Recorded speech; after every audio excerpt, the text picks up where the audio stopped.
c'est bien orthogonal avec ce qu'ils nous ont dit, ce qu'ils ont dit à Claude. Tout à fait. Claude était descendu à moins 800, hein, on va dire à peu près. Moins 900. Moins 900 000. Et il paraîtrait que vous auriez envie de descendre à moins 1 500 000 années maintenant. Vous connaissez certainement Black et Mortimer, il y a une de leurs BD qui s'appelle Les sarcophages du 6e continent.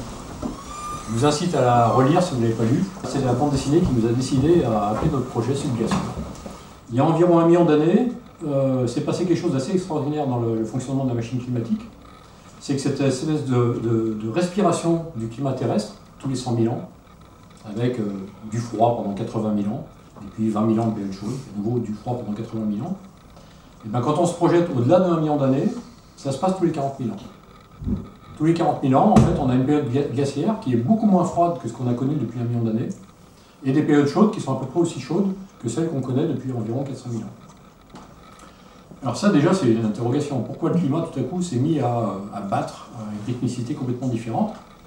Donc aujourd'hui, toute la question, c'est est-ce que la quantité de gaz à effet de serre présente dans l'atmosphère, notamment du CO2, était fondamentalement différente avant il y a 1 million d'années par rapport au dernier million d'années.